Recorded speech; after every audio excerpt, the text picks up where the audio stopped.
Alright, hello everyone, and welcome to Weeaboo Hell. It's Weeaboo Hell. And this time, Sam Lagow, you've seen him on America's Most Wanted, has a unique premise for us. A unique little game. Well, it was a unique last week when we recorded, but, didn't actually record. Oh yeah, this is our reconquista of, hey, if you ever decide you want to record your own podcast, make sure that little button that says Ghost Power on your interface is pressed in and glowing. Otherwise, you will discover a special dimension of rage. Unlike anything you thought was hiding, psychologically inside of yourself. I was, apoplectic. And I have been all kinds of genre of angry in my time, like rejected writings angry, divorce court angry, but ghost power button not pressed in during a objectively great Weeaboo Hell recording.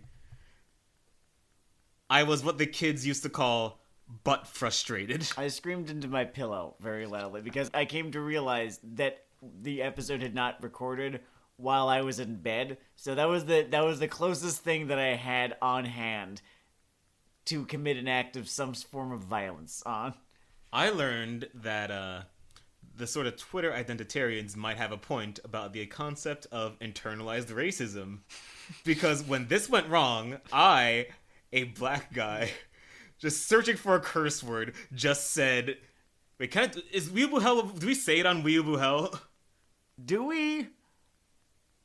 We could. I mean, here's the thing. It's cool for you to say it. However, there are those who probably don't want to hear it. So... Whatever. Hard R. That was my first exclamation in that situation. Nonetheless, it is actually a great game. Do you want me to introduce it? You want to introduce it? I'll introduce it. All right. All right, so we're going to play a game today. Because I think I've got a mission, right? Mm-hmm.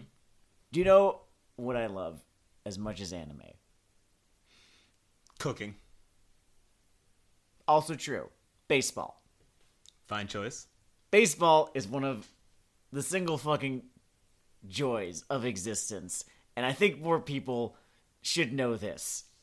And I think one of the reasons that the weeb-inclined among us do not like baseball is mostly because of very shitty experiences that they had in high school, which, fair. I had those same experiences. Or a shitty experience convincing yourself you enjoyed the work of Chris Hardwick. You don't. No one does. If you're smart enough to use Spotify or YouTube or whatever, you don't actually like Chris Hardwick. Moving on. So, and my team, and I think I've mentioned it before, the Mets, are doing fantastic this year. Well, they're doing pretty well this year. They're doing way the fuck better than they usually do this year. And it had been on my mind, right? The idea of bringing baseball to those who are perhaps less familiar with it. And not a fault on your part, but I feel like I can make your life better tonight. That's my goal. Because it's some of the most fun. And I could make it accessible for you. Because here's the game that we are going to play. We're both going to draft a baseball team. Dennard is going to draft a baseball team. I am going to draft a baseball team. We are going to do it out of the cast of various anime. In this case, most of these anime are decently well known, so hopefully it'll be accessible to most of you. Then again, I've learned over the last several years that there are people who are way the fuck bigger weebs than me. I just don't have the fucking time. It is a big community. It's a big planet. There are people be pulling stuff from a Shonen Jump one-shot in the fucking 80s. If I had that kind of time, I would absolutely love to be that next level into anime. There'd be so much more isekai that I'd have watched and can yell at now. But alas. I gave myself a soft rule for the enjoyment of the public. Everything I drew from was at least a sleeper hit. Yeah. In the last, 10 years. I have to imagine that at least 60% of our listenership has watched everything that I picked from. So, hopefully it's accessible. I'm going to address the elephant in the room. We are not bringing you baseball through sports manga because We just don't care. I don't give a shit about sports anime. I can't do it. I feel like the sports anime weebs are this very discrete part of weebdom. And it's not that I dislike any of these people, it's that I don't get them as much. Because every time I fucking try with a sports anime, dude, my fucking eyes glaze over. It just never happens for me.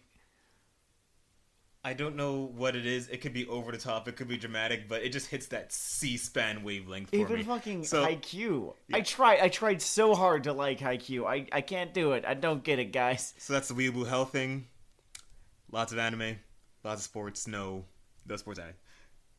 Onwards to the positions. Alright, yeah. So here's how we're going to do this. I'm going to take you through the positions, right?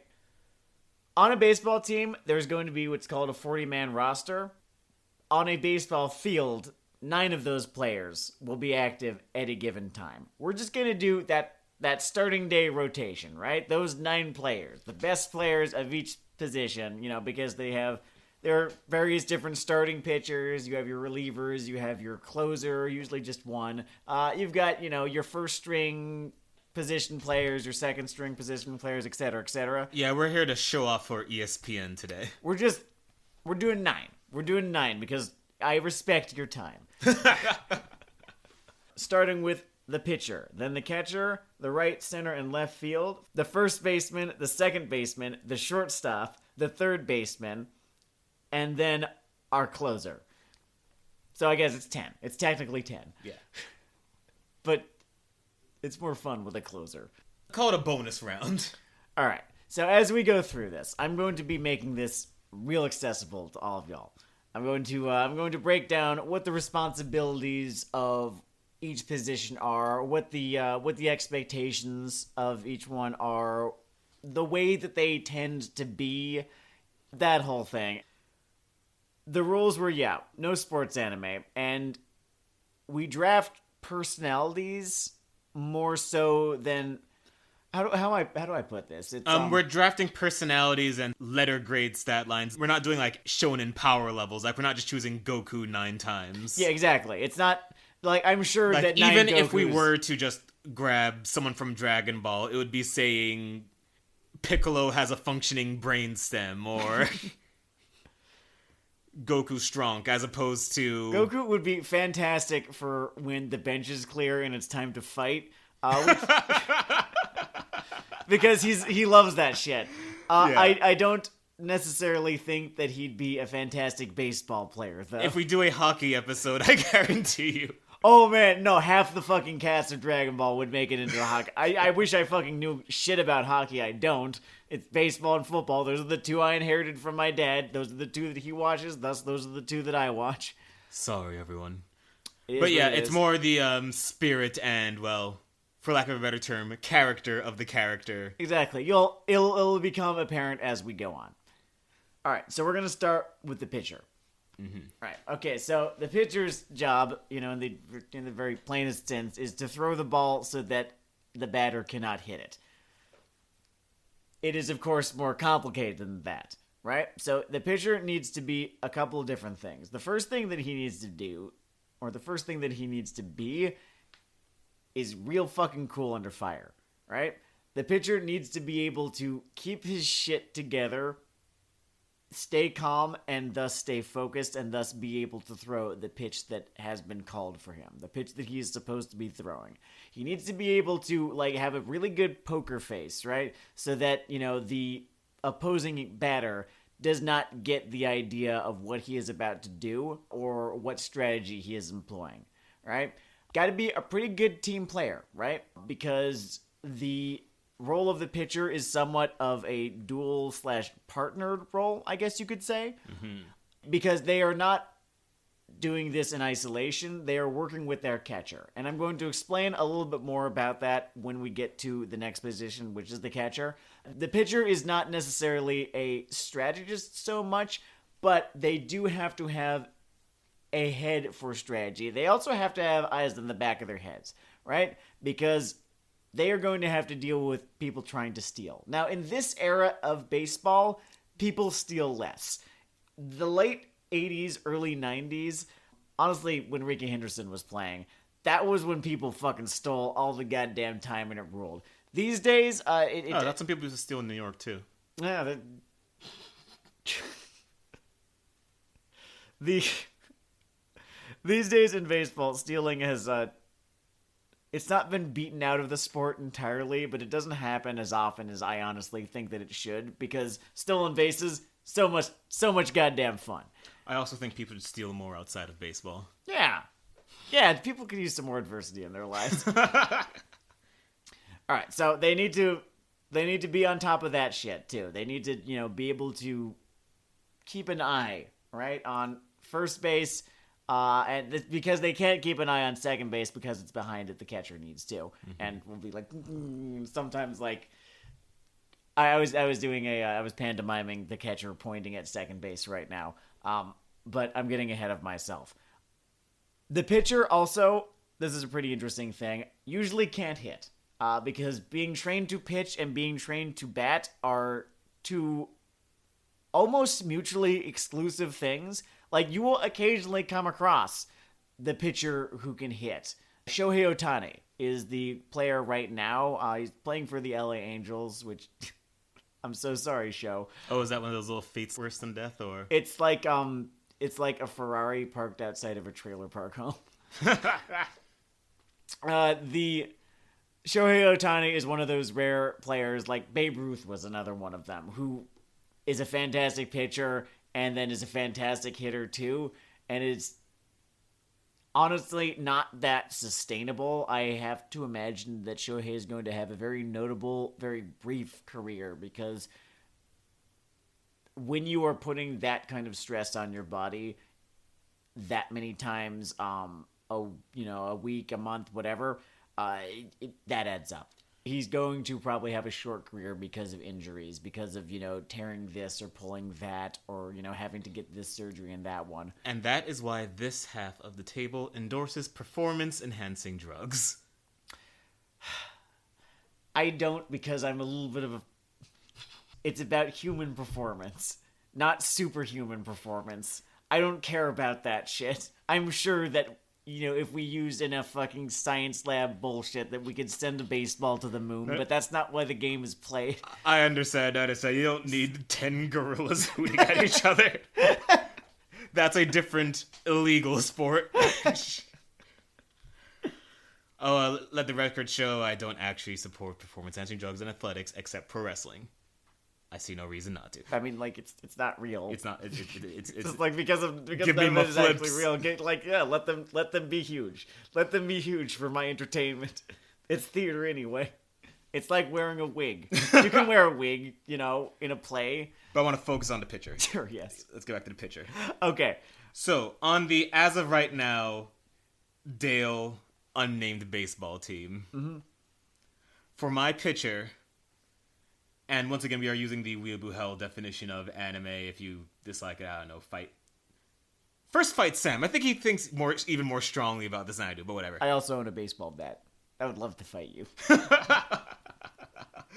Threats to our lovely, innocent fan base aside, for my precise, cold-minded pitcher, I chose Azula of the royal family fame. Very good choice. For a number of reasons. First off, team player. Wu is more of a team player than a booster of a monarcho-fascist state. She is all about that team. She's a people person. She's a people person. The people of the empire. Staying cool under fire. She's so cool under the fire, it's a personality disorder. A skill and precision-focused combatant. Can't underestimate that in this situation. She's got a fucking hose on her, too. Yep. And, if you just need a target hit downfield, whether or not it's, a civilian or not, this is your girl. There you and judging by that weird spot on Aang's back, she, relatively precise with it. Yeah. She could probably she could put a fastball right down the middle and have it be like Jacob deGrom fucking fast. It's right down the middle.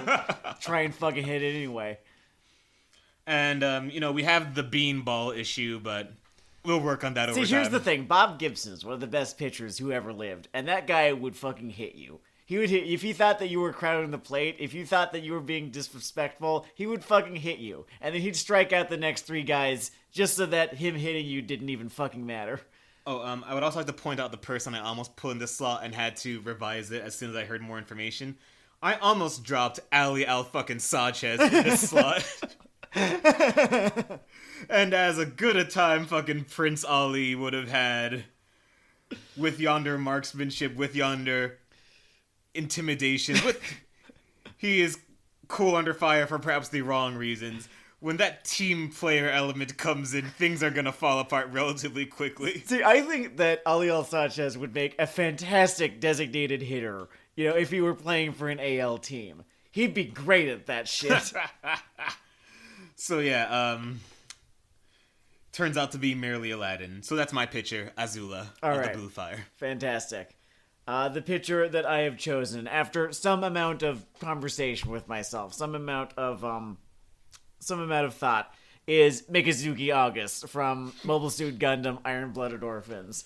There is not a single goddamn thing on this fucking planet or on Mars or anywhere in between that can ruffle this man's fucking feathers. He is a fucking headhunter who will absolutely fucking bean you if you crowd his plate or if you look at your home run or if you even think of fucking celebrating. He will fucking intimidate you into striking out. And then he'll fucking strike you out. He will throw those fucking fastballs. He'll throw those goddamn curveballs. Anything the fucking catcher tells him to do, he'll fucking throw that goddamn pitch. Orga says you're going out. And then it happens. Like what happened to fucking Kevin Pillar, he'd have done that on purpose. What happened to Kevin Pillar? He got hit in the face and it broke his face. Damn.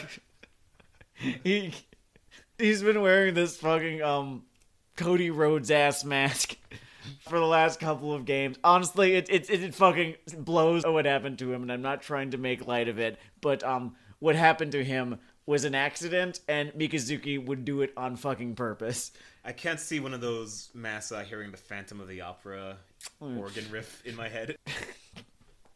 It is unfortunate, its semblance to the stupid-ass Cody Rhodes, you broke my face mask. The opera is near. Alright, next position to cover is the catcher. Now, as you guys might have heard, important fella. Very important fella. The catcher is the strategist. The catcher is the guy who calls the game. He needs to have a pretty encyclopedic fucking knowledge of the game.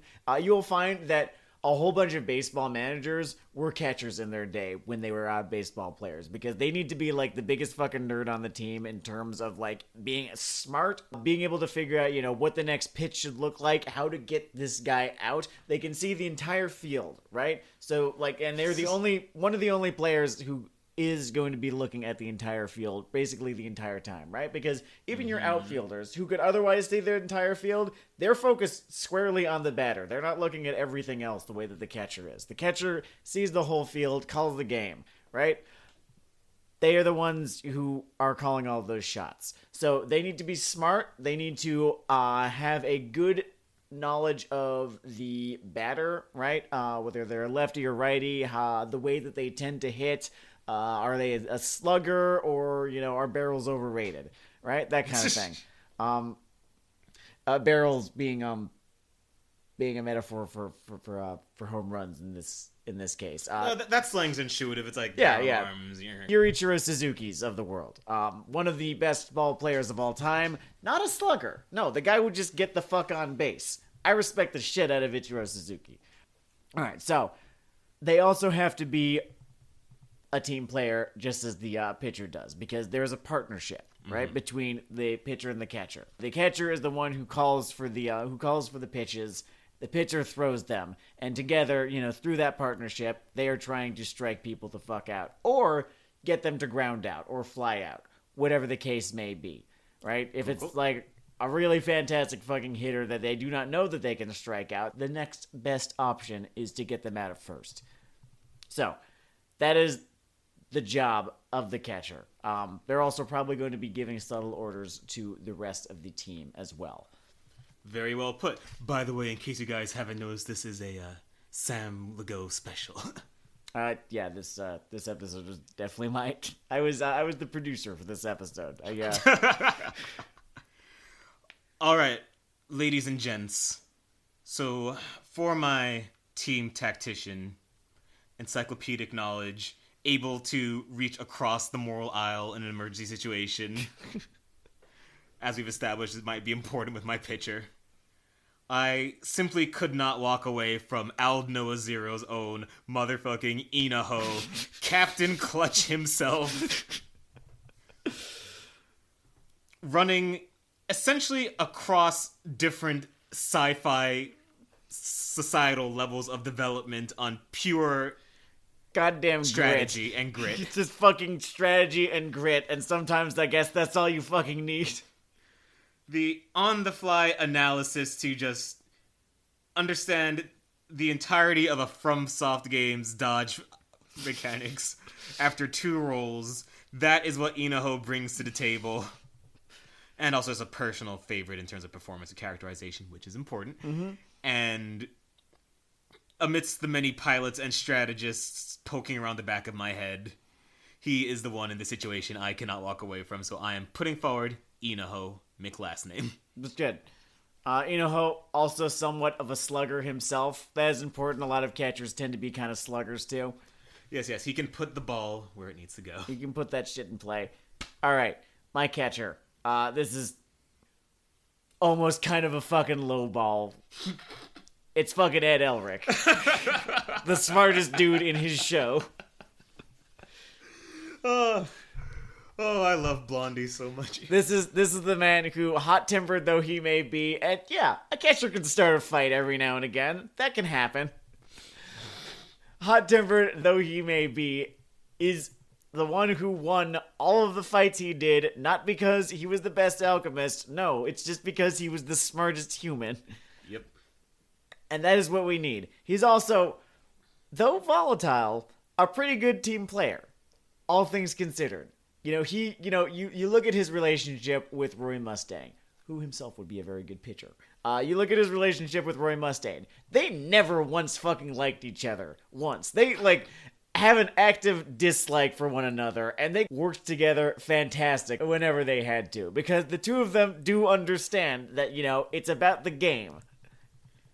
Very nice.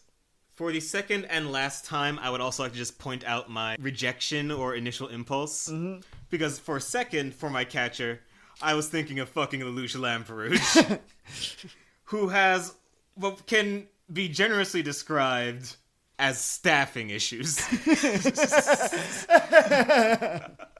Which may pose a problem in his cooperative role.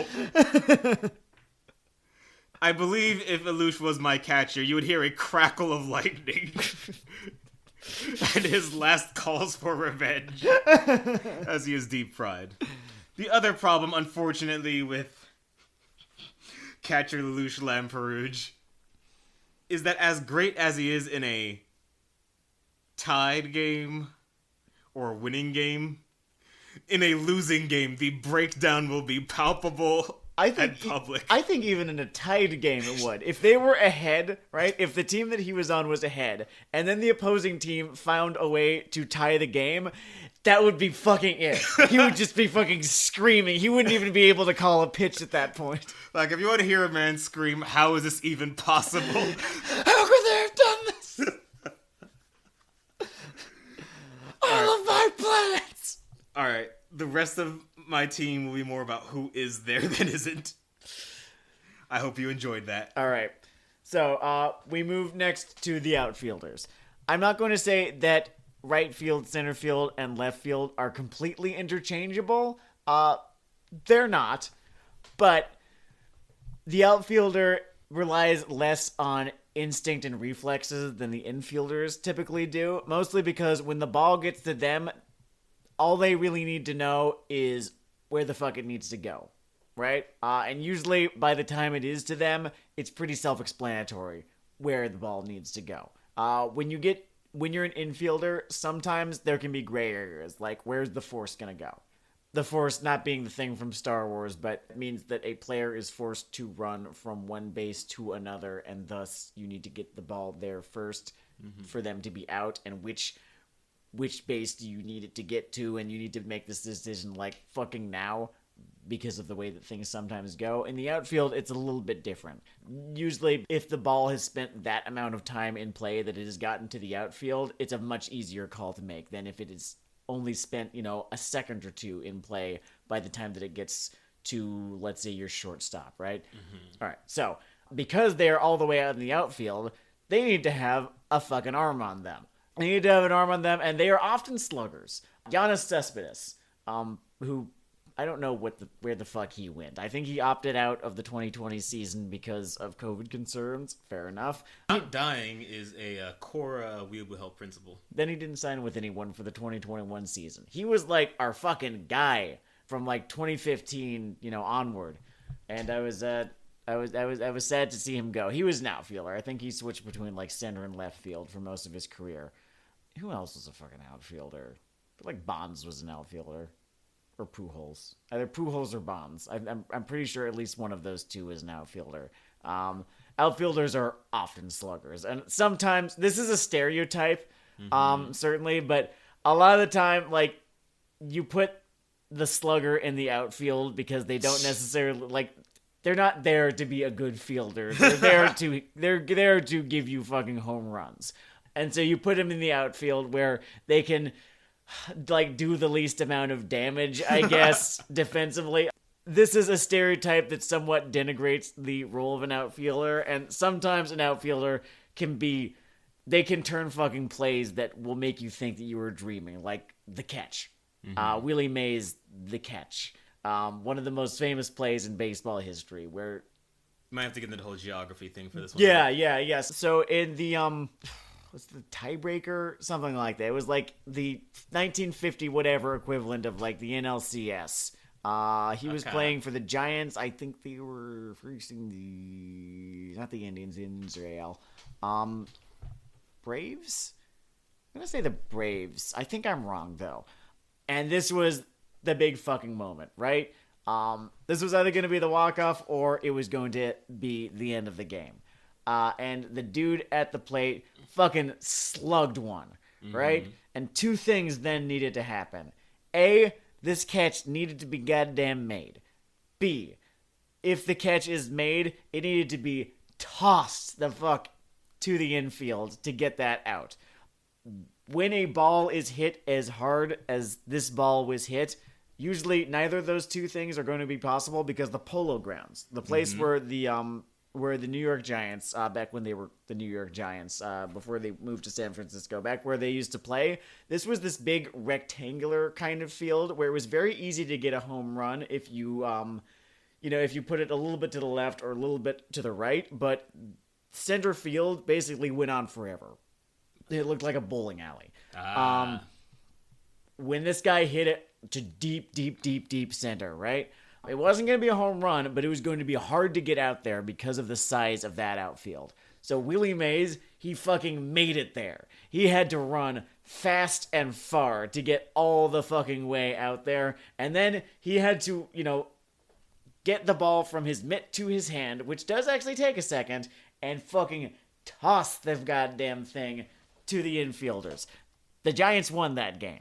It is, again, one of the most famous plays in baseball history, so I'm not going to put down the rule of the outfielder because they can do some incredible shit sometimes. And it's really fucking cool watching an outfielder stop a home run, like getting up there above the wall and putting your hand out. It's good shit. It's such good baseball. So, thus moved by Sam's inspiring tale of the catch, none of these are being babysat by the role in my 3 picks. If I were to do that, I might drop, like, Thorkel in there. of hit ball, go home.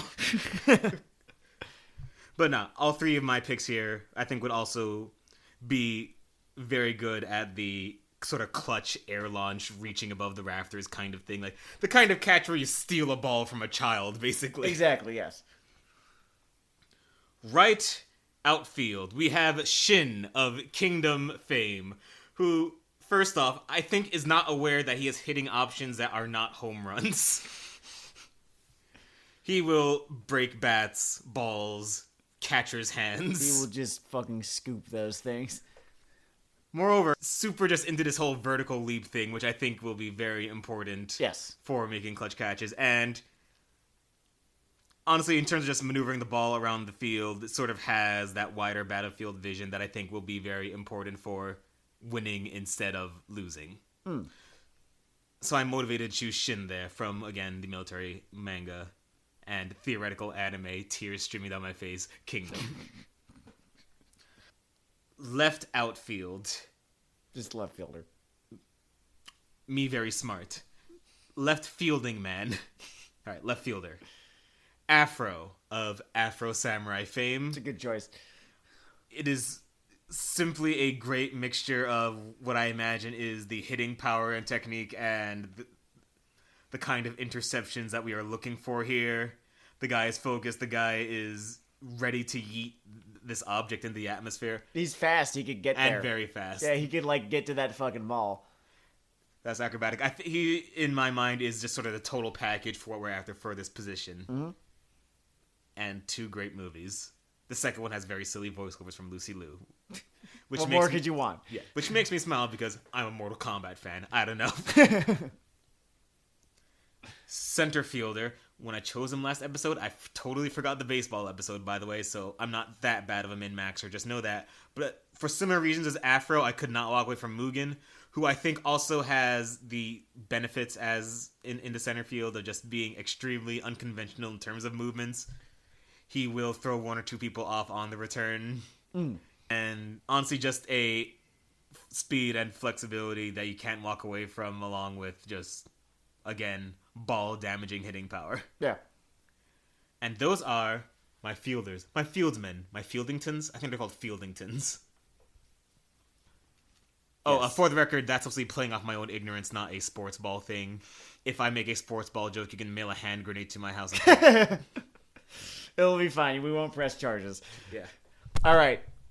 So my outfielders, I'll kind of just bang it out one after fucking other. Right field, Pokemon Trainer Red. This is the man who went to Mount Silver and just hung out there for 2 years for fucking fun. Just because he could. Because he's that fucking hardcore. Do recall my rant on it basically being a sports game setup. It is, and Pokemon is a sports game, and he is the champion of the sport. Just from that alone, he could be the champion of this sport. This is a man who would be chasing Barry Bonds' homer record, by the way. I see him being a goddamn slugger and a half. Man, just piping Bret Hart's music. Exactly. Center fielder. Guts. It's Guts. I have to imagine his only weakness would be he would probably try to fight the pitcher if the pitcher ever hit him. Even accidentally. When he put Guts down, I almost quit because I got fucking scooped. My left fielder. Oh, and both of these guys would be fine as fielders too, or as outfielders too. Red especially, I think. My left fielder. And there's a little bit of galaxy brain here for my choice of left fielder. It's Toph Beifong, who, again, would just be hitting dingers left and fucking right in the batting order. But here's the thing. Blind, yes. Yeah, I understand that. That you might think of that as a weakness. But here's my galaxy brain reasoning for why it is not. When a ball is hit, when a pop fly is hit, and it approaches the outfield, the outfielder will look up, and they will not see the ball. No, they will see the sun. Because they have these weak eyes. And their souls are held down by their eyes. Toph suffers no such detriment. Toph cannot be undone by the sun because the sun has no effect on her. She will merely sense the vibrations of the... Yes, she'll merely... Yeah, I'm fucking going with it. She will merely sense the vibrations of the ball coming towards her. The subtle vibrations in the air. Great. By the way, you are building team band for fighting. Yeah, it's One of these days, y'all should do yourself a favor and look up a brawl that happened between, I think it was the 1980, no, it might have even been the 70s. No, I think it was like the 1983 Padres and Braves. And it was a fantastic goddamn fight. There were people all the fuck over one another. It was adapted into the 3-6 Mafia song Hit a Motherfucker. The Braves-Padres fight and the Mets-Phillies fight of 1990. Two of the best fucking giant-ass brawls that have ever been conducted on a ball field. You can learn so much about self-defense. So we move on to first baseman, right? First baseman needs to have a couple of things. First of all, they need to have fantastic goddamn reflexes because the ball is going to get to the first baseman more than it is to anyone else. I think technically the pitcher gets thrown the ball more often than the first baseman, sure, but when the ball is in play, the first baseman is going to be the one who catches it most often because the play is usually to first. Sometimes it's to third. Slightly less than that, it is to second. Sometimes it's to home, too, but usually it's to first, because that is the easiest out that you can get. The only reason that you're not throwing to first is because it is more urgent to throw to third or home. Usually it's okay. Not okay to let someone get to second, but it's usually thought of as more acceptable to let someone get to second than it is to get to third or home, and it's just easier to get someone out at first, right? So they need to be able to get that fucking ball that's coming towards them, right? They need to have fantastic reflexes. They need to be a left-hander, usually. They're just usually a lefty, and then third baseman is usually a righty. That is just a thing that happens sometimes. They also need to be like pretty flexible too. And when I say flexibility, I mean that they actually literally need to be flexible, right? So because you need to sort of reach to get a ball that is being thrown to you, right? With your foot still on the base, because that's how the rules of baseball work. They're not out unless your foot is on the base or unless you tag them with the ball, right? Once you are in possession of the ball, it needs to be one or the other, and usually it's the foot on the base thing, right? So you need to reach off the plate, catch ball that is being thrown to you from across the infield sometimes, and in that case, slightly less accurately than you might want. Right? And then still have your foot on the plate when that is caught before the runner can get to you. You got to be like in real fucking good shape. You cannot be a slow person. A catcher can be slow. A pitcher can be as slow as he fucking wants because pitchers very rarely get on base. They're there to fucking pitch the ball. They're not there to hit. In the case of the American League, they don't hit at all. I don't love that. I don't like the idea of the designated hitter, quite honestly. We are not unquestioning fans of the sports room. I'm an NL guy. Sometimes it's fun. Sometimes it's a lot of fun because Jacob deGrom has a fucking 450 batting average. That's nuts. He's been at the plate 20 times this season and he's gotten on base, I'm pretty sure 9 of those 20 times. That's more than fucking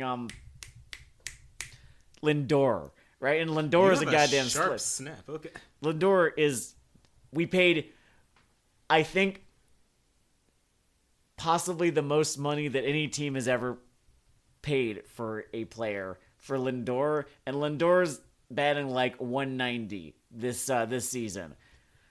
Oh, that's another benefit of assorted sports fandoms. You can just watch quantities of money that introduce rage and jealousy into your eyes fly around. He gets booed sometimes at home because of how expensive he is and how much he is not producing runs. That is hilarious. Now, first baseman. Yeah. Very important. The point that stuck out to me. Reliability, consistency, reliability. Mm-hmm. And for coming through every fucking time, I could not walk away from my boy Tenjiro. From Demon Slayer. He could get to that fucking ball, absolutely. Who will get to that ball. Who is honestly has a good mind for the sort of cross-training kind of mentality that's going to be required here. Yeah, absolutely. Scarboy is ready. I don't know if the league is ready for Scarboy, but Scarboy is ready for the league. So I'm going to give him that first baseman slot. That is a fantastic choice. I am a little bit jealous of that choice, or I would be had I not picked my first baseman. And yes, this is one of the most, like, ejectable fucking lineups I think that you could ever fucking put together. My choice for first baseman, maybe you love him, maybe you hate him, you gotta respect him, because he can fucking get it done. It's Bakugo from Hero Acca. I hope you're ready for the audience to throw shit. Do you hate him? I don't fucking give a shit. He's a bad guy, absolutely, like fucking Keith Hernandez. I liken him to anime Keith Hernandez in this situation because he'd be one of the best fucking players to ever fucking set foot on first base. He would hit the goddamn ball. He would be a mean asshole while he was doing it. It's like fucking Team Taz here. Well, no, because he's focused. He can stay focused. It's true, don't you know? Anyway, so it's Bakugo. And Bakugo could get the fuck on base, too. That's the other thing. No, he wouldn't just get on base. He would hit fucking dingers. Bakugo would hit fucking dingers. We saw him fucking do it in, like, the first little arc where they were testing how strong they were. He might even go for a dinger when it is tactical and responsible to bunt. The captain wants him to stop pointing to the stands. If he were like the leadoff hitter, you know, he would not try to get on base so that he could be an RBI and there could perhaps be a 2-run homer. Why not? No, he would just try to hit that home run so that he could pad his fucking stats. He knows that arbitration's coming up. Actually, no, I don't even think he'd care about arbitration. He just wants to hit as many fucking home runs as he can so he could prove that he's better. Great. Now, base number 2. All right, so second baseman. So the second baseman is a little bit harder to nail down their responsibilities than it is like the first, the shortstop, or third, right? Mm-hmm. But basically the second baseman, they're going to be involved in a whole lot of double plays or attempts at double plays, right? The force out is often not to second base unless it's the case of a double play. This is not an always sort of situation, but just often, right? They need to be pretty quick on their feet as well. They need to have really good range. They need to be able to shift sometimes, because, all right, so there's this thing in baseball these days that they might be about to outlaw called the shift, which is when a left-handed batter comes up and they know that he is going to, hit the ball to right field, right? Whether he lines it or grounds it to right field. They will just abandon third base entirely. Just like the third baseman will abandon third base entirely, and he'll go to where the shortstop is, and the shortstop will go to where the second baseman is, and the second baseman will basically be a shortstop in between first and second base, so that they can fucking get this guy the fuck out. Now, this has been called extremely fucking cheap by some people, and I'm forced to kind of agree just a little bit. I think they should change this rule because it makes me laugh, and I have a really bitter, vindictive sense of humor. So if I get any yucks out of something in this sport, there's a problem. Because that means it's designed to make a specific person's days worse. The second baseman has to be prepared to be in a couple of different places, often all in the same play. They need to be able to move out to right field to make a relay play, because sometimes, the idea is that the outfield is so far away that the outfielder will not be able to throw the ball far enough. So the second baseman, who is closest to the outfield, right? Who's closest to all parts of the outfield specifically, needs to be able to get out there, catch, the ball that is thrown to them, and then get it to the proper baseman, right? Usually in that case, the shortstop moves to cover second. In the case that there is a forced out at second, right? They need to have reflexes. They need to be really quick thinking, right? They need to be able to figure out what they need to do the second the ball is in play. Yeah, that is more or less the responsibilities of the second baseman right there. So something that you emphasize in this and in your original run in our poor, dearly departed lost episode. Oh man, I never thought that we were going to have a lost episode. It do be like that sometimes. Mm-hmm. Is the number of situational hats this person has to wear at second base. And I thought about that. And I thought about a character's journey to being one of the more adaptable people out there. In both the gag value and in some of the serious character development too. And I want to put my president and yours, Shirogane, in this chair. Miyuki Shirogane.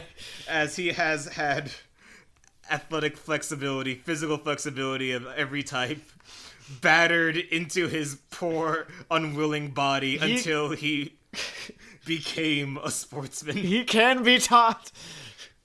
He can be taught.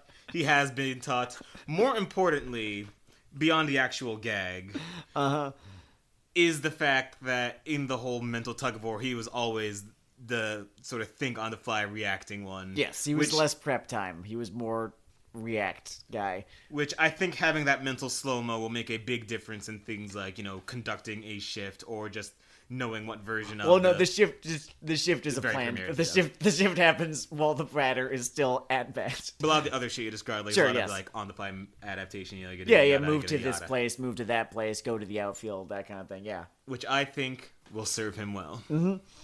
And he will have the power of simping on his side, which I think is a good intangible. I think so too. And that is my second base, Chad. My second baseman, and again, this is an anime. If you don't think so, then fuck you and fight me. Trevor Belmont. You just love those mid-game fights. You just can't get enough of. I just can't fucking get enough, because here's the thing. Can a team get a 3-game suspension? He was asked.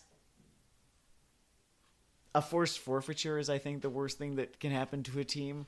I'll have to look that up, though. It very rarely happens. Usually just a whole bunch of players get thrown out and the team is crippled for it. The thing about Trevor Belmont is that he was asked to do so many goddamn things, and he fucking did them. No matter how hard it was, he got it the fuck done. He was resourceful. He was quick on his feet. He was quick in his head. Quick thinking. There we go. Yep. And he was always far more capable than his groans, seemed to imply that he was. He was a Swiss Army knife. No, he was a Swiss Army. He was the entire Swiss Army. He was. My dumb line was he was a Swiss Army knife bought into a sword fight, and he did that too. And he did that fucking too. You're goddamn right he did. Oh, I truly, truly enjoy that man. And the concept of death did not. He didn't enjoy the concept of death. He didn't enjoy most things. No, he was a deeply unhappy man. Although he seemed to be getting over it by the end, so that's nice. He earned his romantic pairing. I'm glad the journey that he went on. If anyone deserves a magical waifu. Okay, so the next position. Shortstop, writing a big one. Shortstop. Yeah. Okay. So a lot of fucking superstars were shortstops in their day. Who is the biggest name in baseball of the last 30 years? There's two options. This is me coming in. Sorry. I mean, Derek Jeter is just the name that everyone it's Derek Jeter. Fires out. The other name is Barry Bonds, but the correct answer here is Derek Jeter, who is was a better player than Barry Bonds. Barry Bonds loved his fruits and vegetables. He loved his diet and exercise. He loved his diet and exercise, and it's incredible what that consistent 9 hours of sleep a day did for Barry Bonds. All you need. That's all you need. That's all you need to do. You just need to eat right, exercise regularly, get 9 hours of sleep between every night, and you too can get past. I think it was 748 career home runs. And you, too, can find Tarzan as a youth and teach him to survive in the jungle. It's okay that you're making that one. Right? No, Derek Jeter is the better player of the two of them. I would pick him for my team any fucking day of the week because... And this is a Mets fan, right? The man spent his entire career with the fucking Bronx Zoo. I respect the fuck out of Derek Jeter. He was a stand-up guy. He was a fantastic goddamn player. He'd probably still be able to play pretty goddamn well if he were to come back, and play just a game with the Yanks, right? Anyway, the shortstop. They need... The function. Yeah, they need to be able to goddamn dive. Because here's the thing. Most human beings on this earth are right-handed. Most of them are going to be sending any grounders or liners in the direction of the shortstop. That's just the way of things. Just the way that you are going to be standing there with your bat, with your right hand above your left hand, right? And thus directing the bat. That's just where it's going to go. That's why the shortstop exists, because most hitters are just going to hit it towards where the shortstop has to stand. If things were different, if human beings had evolved somewhat differently, and 80% of us were lefties instead of righties, the shortstop would be in between first and second base, but that is not how things played out. So they need to be able to get that catch. They need to be able to shift positions just like the second baseman does. But usually the shortstop is pretty critical in keeping a double or a triple from happening. Because if the ball gets past him and goes to left field, it is a long distance between left field and first base. They're probably going to get past first base. They might get to second. Who knows? They might even get to third. So it could Insert maniacal laughter. It could be problematic. It can often be problematic. Usually just second. Someone might get canceled. It could be a problem. So they need to be the guy to make that goddamn save. Whether it be catching the grounder and throwing it to first or just catching the liner, right? They often just tend to be pretty good hitters too. Just as a matter of course, like Lindor, historically, has been a fantastic hitter. Having a little bit of a slow start to this season, admittedly, but no, the guy went to the home run derby for a reason. Jeter, somewhat of a slugger, but mostly just a base hitter, and I respect the shit out of base hitters. Mm-hmm. Oh, God, who am I forgetting? I feel like Ichiro was a first baseman. He might have been a second baseman. Oh, God. You can call us out on that one if we're wrong. In fact, just do the mail a grenade thing again. That's flexible. You can recycle that. I'm pretty sure Ichiro was a first base. I'm looking it up right now because, like... No, he was an outfielder. What do I know? Oh, man. Now I'm definitely getting that grenade.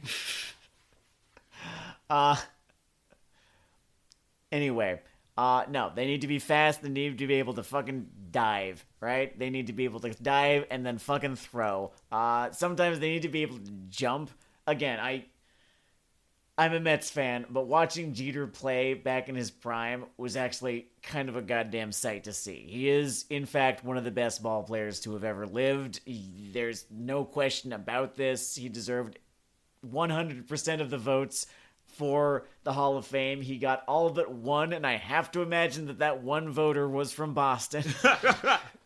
It was J-Lo's ex. Oh, fucking Alex Rodriguez. I motherfucking bet. Okay, so that is the shortstop, although I was a little bit roundabout in describing it. So for my star here, for the person with the speed, the fucking third-person shooter dodge roll maneuvers, the fucking dickhead attitude that will be essential as well. Not essential, but... The shortstop can very much be a dick. I don't think that Jeter was much of one, but, like, they absolutely can be and often are, yes. But yeah, speed, precision, total reliable cog here. Oh, fucking Fernando Tatis Jr. How did I fucking forget him? He's a shortstop. He's the coolest motherfucker in sports right now. I put the jorts of stardom upon Revy of Black Lagoon for this role. That's such a fucking fantastic, enviable goddamn choice. Who will bring the quick draw mega energy that the as of yet unnamed Dayle team needs to thrive. Yeah, she could fucking do it. I think she'd... Would she be a slugger or would she be like a base hitter? I feel like she could get doubles pretty goddamn easily. Base hitter is my instinct almost purely on the sort of dual wielding approach. Yeah, because like this gun, it's not like she doesn't. Yeah, no, she's because of the fucking cutlass. Yeah. Yeah. I'm absolutely gonna say that she gets the fuck on base and she could probably steal too. Oh, they're called cutlasses because they're on the boat. It's like yeah. She's a pirate. Pirate. I've watched that show somewhere close to a dozen times all the way through, and that did just connect with me, yes. It's funny how it works, right? Yes, Fernando Tatis Jr. is in fact a shortstop, and what a goddamn shortstop. Educational. Now, the shortstop of the as yet unnamed Sam Lagow team. The problem with most people when they need to make that diving save, the problem is that their soul is held down by gravity, and Shar Aznavour's is not. You know, I never considered it. I never just thought about that physics class equation. Just the man can hit. The man is fast. The man is so goddamn fast. He doesn't even have to be that strong of a new type to be as fast as he is. And I think an ace pilot could definitely be an ace shortstop. His new type status is borderline trivia next to this fast thing. He doesn't need it. I mean, he has it. He doesn't need as much. It helps. It definitely does help. But, you know, like, where in the case with Amuro, where it was because he was such a powerful new type that he was able to keep up with Char, and eventually surpass him as they got into their to their 20s and 30s. But he very much invested in the RPG god stat. Yes, yeah, no, he he took fucking caster levels. What do you want? What am I gonna do? Not cast Circle of Death? All right. So we move on to the third baseman.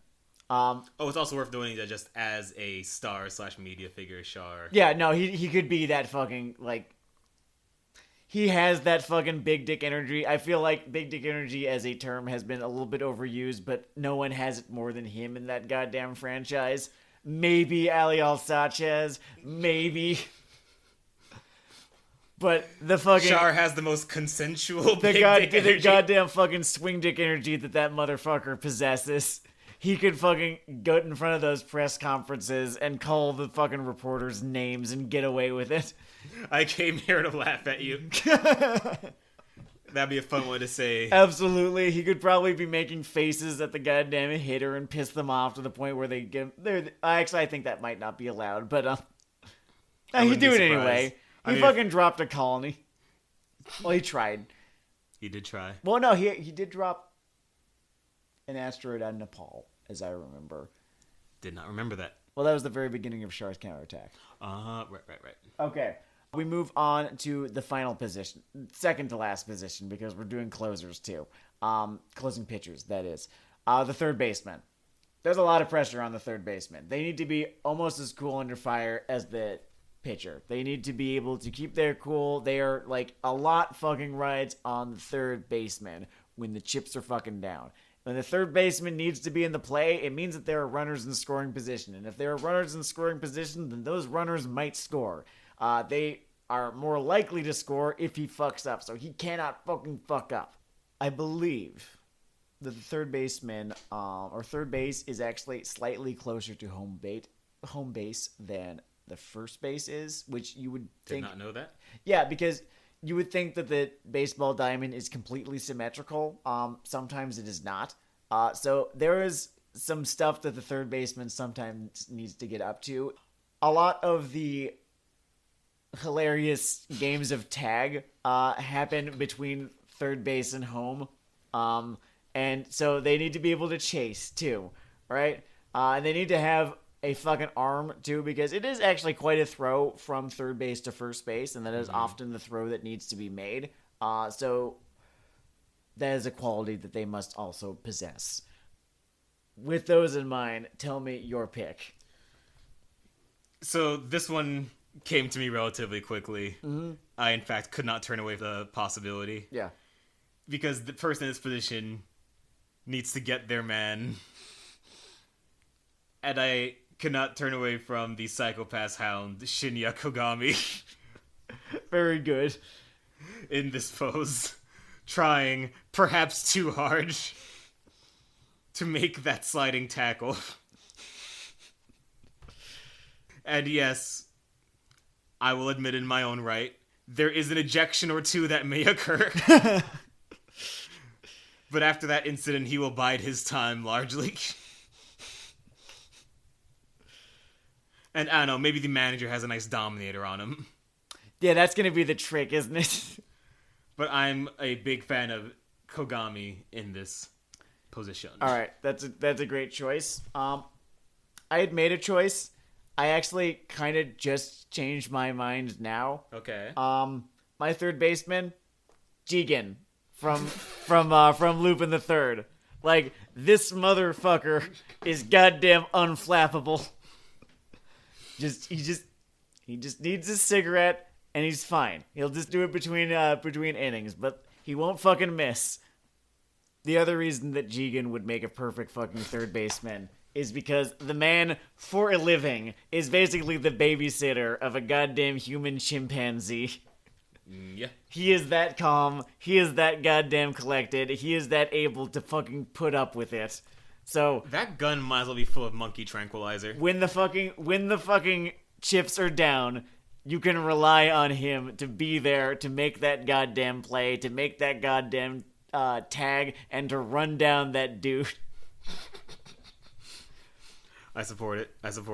I think he'd also work pretty well with Ed Elric, the catcher, too. Like, they could get that guy in between third and home. Oh, he's got the signals memorized, too. Mm-hmm. Okay, so this is the bonus round. Because starting pitchers, right, are fucking movie stars. But closers can also be goddamn stars. There are few pitchers... I'm gonna be fucking talking up another goddamn Yankee. Mariano Rivera was one of the best pitchers of all time, and he was a closer. I admire you humbling yourself for our purpose here today, Sam. Yuris Familia of the Mets was a closer. He's now a reliever. He was a closer. He's getting a little older. He's not quite the pitcher he used to be. But in his prime, that man fucking shut out the innings. Or he would just fucking...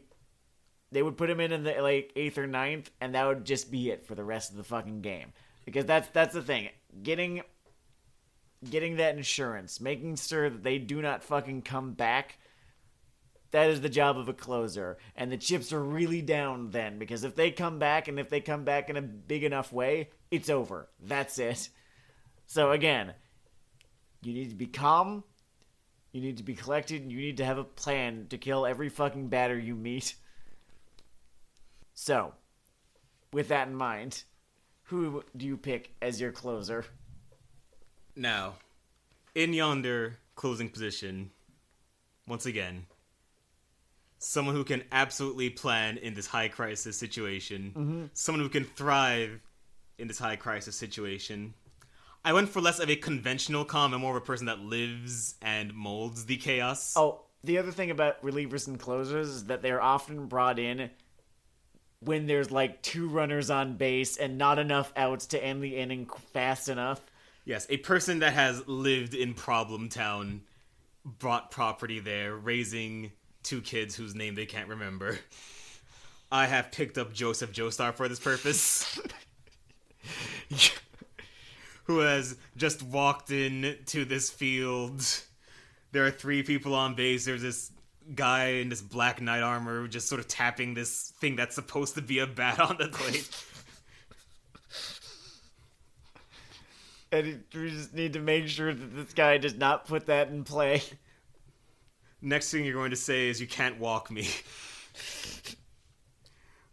I think he would thrive.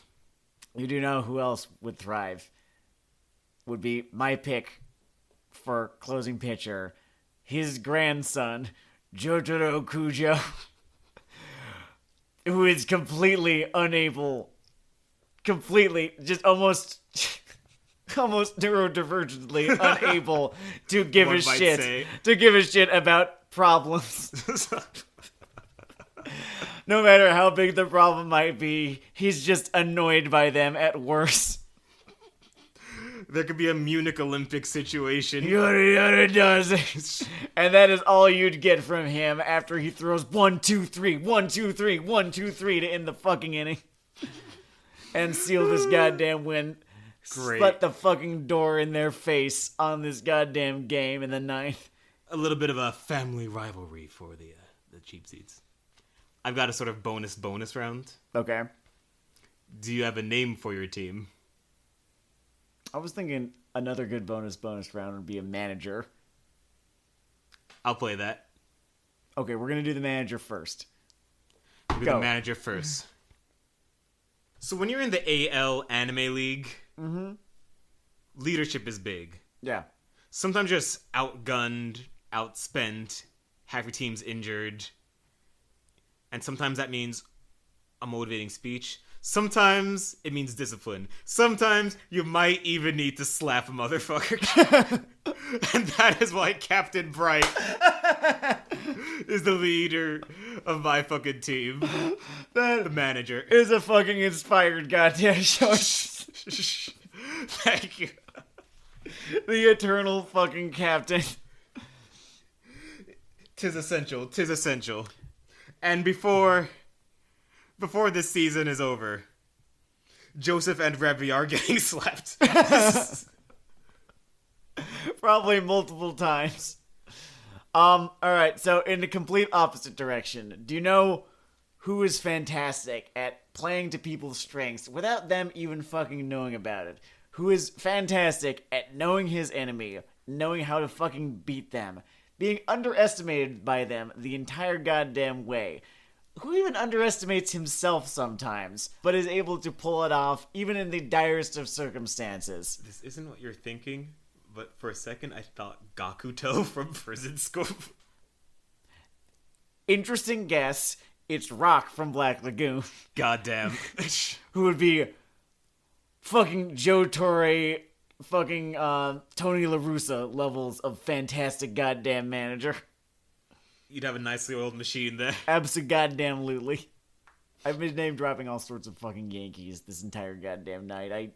Well, yeah, they bought the sport for 10 years. I understand that. I do actually respect the organization these days because I want to say, at the very least, a plurality, if not a majority, of their players are homegrown talent who came up through their farm system. So I like that. That's cool. That's cool. They're not just like buying the dudes who, you know, were the stars of the NLCS last year, the ALCS last year. They are raising their own children, so to speak. That is, nice. I respect the shit out of the modern Yankees, even if I hate them, and I do. And thank everyone for tuning into the Yankees Lovecast. No, we still got one more thing for you. Which is names. Unfortunately, I got scooped on Char Aznable. Mm-hmm. But I cannot walk away from my name from the second it flashed in my head. I think that my team, I'll have to go with, will be the side four droppers. I love that, and my team is going to be called the Shuichin R Guys. Because I couldn't find a place for our guy on this team, but for the name and the mascot. He's our guy. Now, in universe, the droppers might be an insensitive title, but sports teams have gone away with and continue to get away with worse, so... way the fuck worse. The Washington Football Organization. I fucking love that they just don't have a fucking name yet. It's incredible. They might not.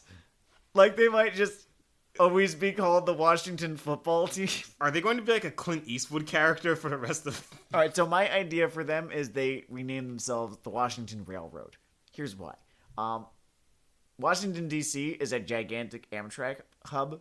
Mm-hmm. A train motif is missing from professional sports, but would be really cool. You could have like a fun like mascot thing where like there's a bunch of dudes who are like dressed like the individual cars who like run out onto the field during halftime or something like that. It could be cute. The kids would love that.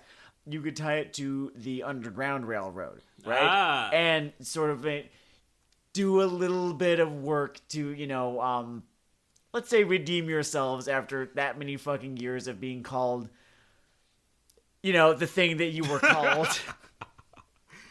It's great when you're not sure you're allowed to say the fucking team name.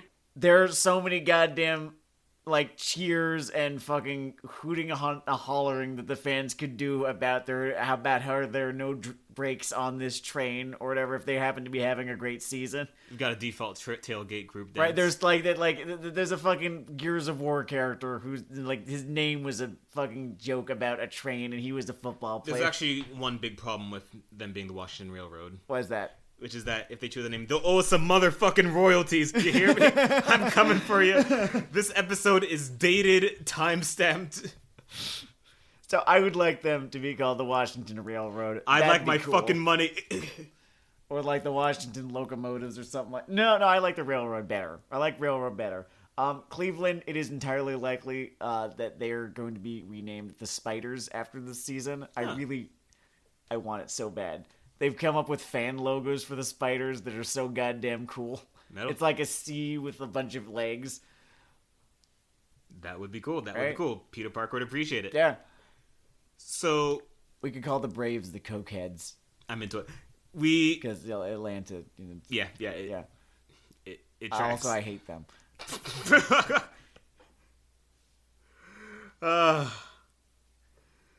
Great.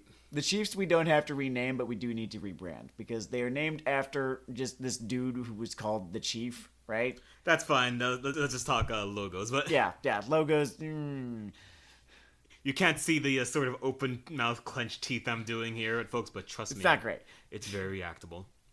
Anyway, today we just want to expand your horizons a little, show you that there's a lot of fun to be had with sports, despite what sports anime might have you think. I really do think that when you think about baseball, you can compare it a whole lot to things like Pokemon and D&D, because there's these giant fucking stat sheets that you could really sink your teeth into, and the strategies do feel somewhat like Pokemon, like the whole shift thing that I was talking about. That's just the name of an entire style of play in Pokemon, where you are told what the next Pokemon coming up is going to be, and are allowed to shift out to match, to better adapt to the Pokemon that is coming out, right? Mm-hmm. That's basically what the shift is, right? That's basically what bringing in a reliever to deal with a specific hitter, and that is sometimes done, is. So maybe it's not as different from what you love as you think. Maybe it can become something that you love as it is something that I absolutely fucking love. And I'm sure many of you may be embittered against various strains of athletics because of, I don't know, your personal stories. But try it, and if I'm wrong, you can mail me $200. Catch you later. This has been Weeaboo Hell. It's Weeaboo Hell. Weeaboo Hell.